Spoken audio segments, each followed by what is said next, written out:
Doing a hybrid cook today, starting out on the Oklahoma Joe offset, and once the brisket gets to 160, 165, we'll switch it on over to the Kamado. That's this time on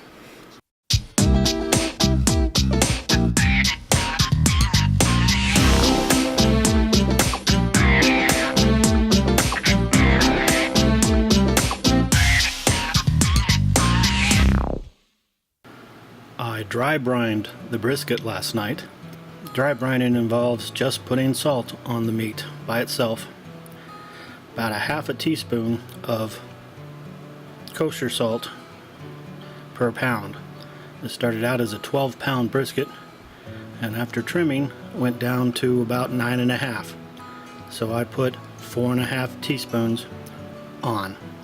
Then let it sit in the wrap it and let it sit in the refrigerator overnight, so that the salt can interact with the meat, make it more juicy. Salt is hygroscopic, it holds on to water.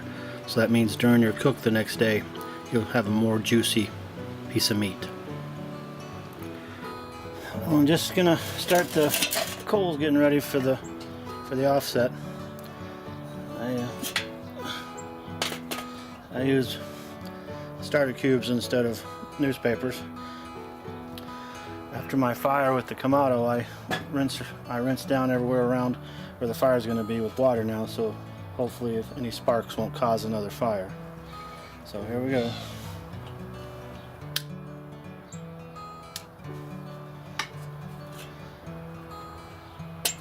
Stick that on top. It'll take about 10-15 minutes for it to get to where it can be put into the offset. But she's going.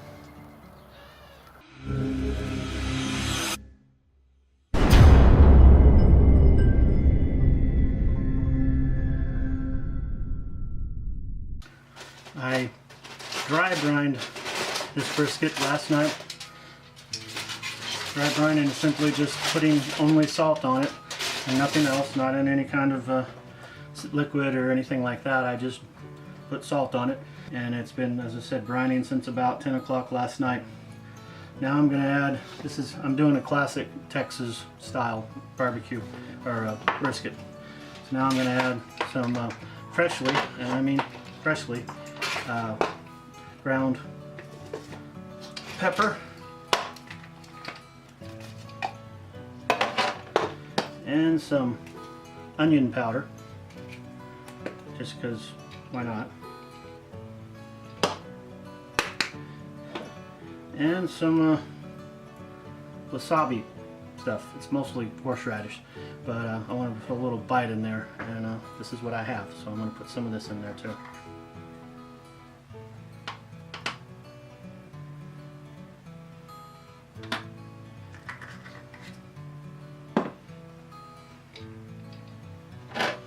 Give it one quick spin and incorporate everything, and then I'll put it on.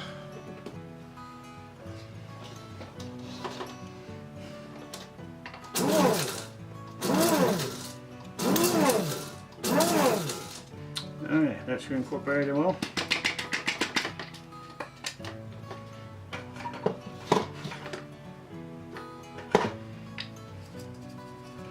Now I'll just sprinkle it on.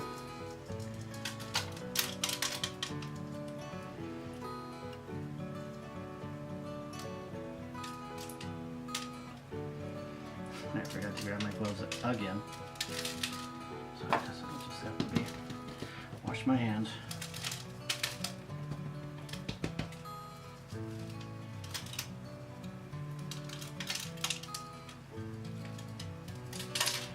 Time to go see if the coals are ready yet. Then I'll be back to do the other side. Well, there's ready.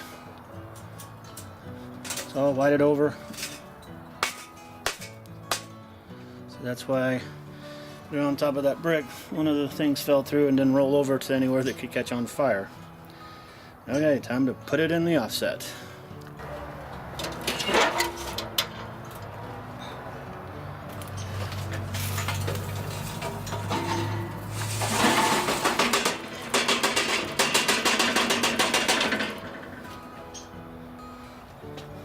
Now I'll throw some wood in there and get it up to temp.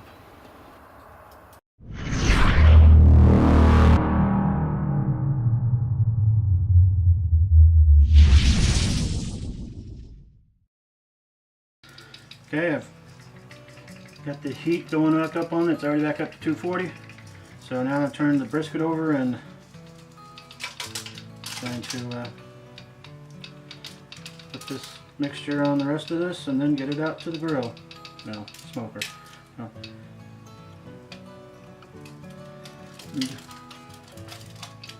Truly is a rub today. I'm rubbing it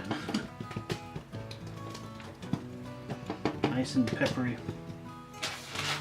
I'm using black lampong peppercorns. It's supposed to be a little bit spicier, a little bit have more of a bite to them. See if I can focus on that.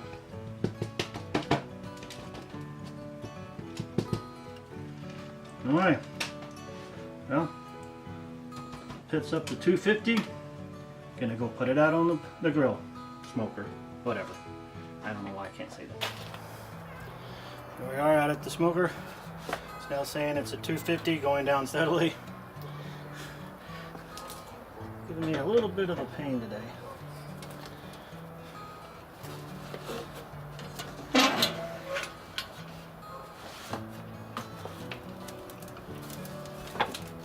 The heat comes from the bottom. They leave the fat cap down. Stick the probe in the middle. Sorry, I got a new, my other one died. Got a new one. Don't like this one much at all. Right in the middle there. And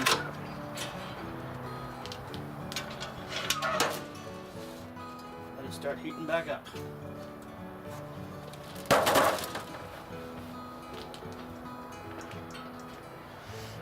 These came with the new thing. These are so tiny I can barely fit them on my small hands. So I don't think they're really worth the money, even though they were free. The second part of this equation, of the hybrid equation, is my Kamado.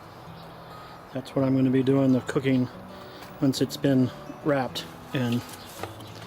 So I'm setting it up. This is actually less charcoal than I've used in this so far to get it from 80 to about 100 degrees. This charcoal will last 8, 9, maybe even 10 hours. If I go all the way around, it'll last 15 or 16 hours. But at the moment, all I needed to do is cook. Once this either runs out of wood, which is happening a lot faster than I thought it would.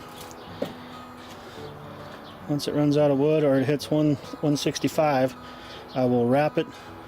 I will start the Kamado, then wrap the brisket, and once this gets up to temp, move it over here, where with the aid of the IQ 110, leave it in there until it hits that 195 or so, where you start probing it to see if it's probe tender or not, and then pull it off and put it in your cooler for a couple 3 hours for the connective tissue to break down more and just get more juicy and more tender. So I've got this set up now because, as I said, I'm going through the wood faster than I thought. So I'll have this ready to go when I run out of wood. Been going for 2.5, 3 hours. I only have a good set of coals going, and there's my wood. I'm burning some cherry wood I found. Smells really good out here right now. Pit's holding really well at around 235, 240, unless you open up the door like this to show the fire.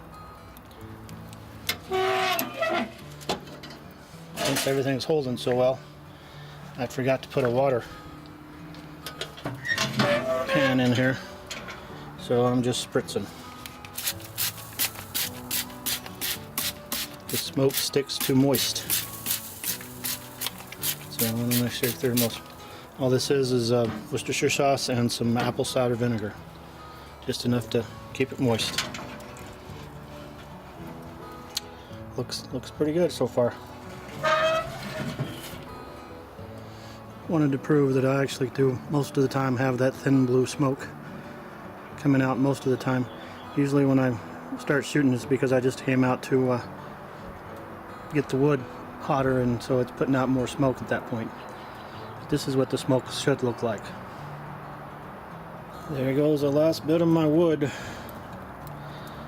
Yeah, there's that stuff under there, but it's old and it looked like a vampire getting stabbed. It just turned into dust. So this is the last bit of my smoking wood. Hopefully I'll make it to 165. Cold front's coming through sooner than I was expecting. What I'd heard was 2 or 3 this morning it would start dropping. It's dropping fast now. So I'm gonna have to move the meat early because the offset won't be able to hold temperature in this weather. Nice sunset though. Got the starter cube going in here, trying to get the charcoal going. It's a little windy right here because, as I said, the temperature is dropping fast. So I gotta keep this shut so this will keep burning.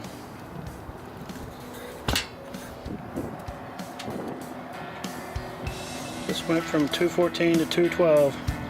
As I said, with this cold weather coming in, it's dropping fast.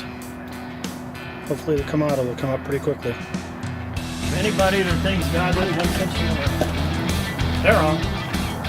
I've done this twice before, came off without a hitch, but I didn't film it. I was afraid the first time I filmed it things would go wrong.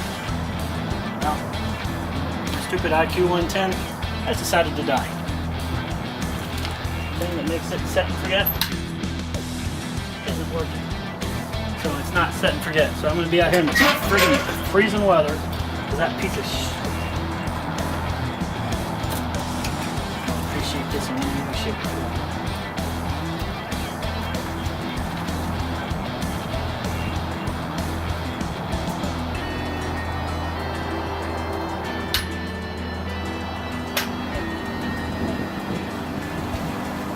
Right now it's a 260.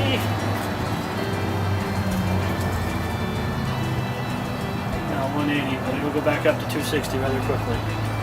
And that's with everything closed down. I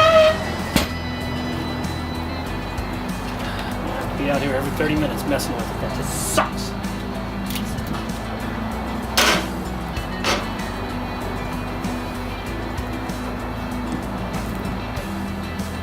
The transfer's been made. Now I get to baby that for the next 6 or 8 or 10 hours. I'm not going to be very nice, sorry. The meat's hit 171, but I'm admitting that's perfect for tonight. I was telling you that the meat has hit 171 degrees internal, time to wrap, but that the Kamado has gone up to 310 degrees and went down so low I had to actually take it apart and get the coals going again. So I'm admitting defeat and taking them inside. It's cold out here, so I'm going to go finish it in the oven. I don't know why I'm telling you this stuff because I'm probably not going to put together this video unless it's a video on how not to do a brisket. But I'm surprised I didn't drop the brisket putting it into the thing because that would have been the perfect ending to the perfect night. But we'll see if I can actually make it inside with it or not. So there's still a chance I can drop it and make this the perfect video. Wish me luck. Well, the oven's going between 245 and 255. It's better than I expected. All the lines. There it is in there. I'm such a great pit master. I'm finishing off in the oven. Kind of interested to see how it comes out though. Here's the final product after 4 hours in the cooler. It's got it's like I knew it would. It's got a really good smoke ring. It's not as tender as you would expect, but it's juicy and the bark is very prevalent. That pepper is a little bit spicier than regular pepper, so it's giving it a little bit more of a tang. Didn't turn out bad. It's a little bit tough from the overcooking, but after all that, it finally came out and is edible. Here's the pull test. Just pulls right apart. As I said, it's got a great smoke ring. Tastes really good. Rendered not really well. This one's a little thicker, but just pulls right apart. This is very good. Very, very good. So there you go. The hybrid cook. Started out on the Oklahoma Joe to get the smoke flavor, then supposedly went to the Kamado to finish, but ended up having to finish it in the oven because the Kamado was not cooperating. But here it is. It's juicy. It's as I said, not the best brisket I've ever done, but it's very, very edible. I'm looking forward to eating it now. That's it for this edition of the Gadget Griller. Have a good day.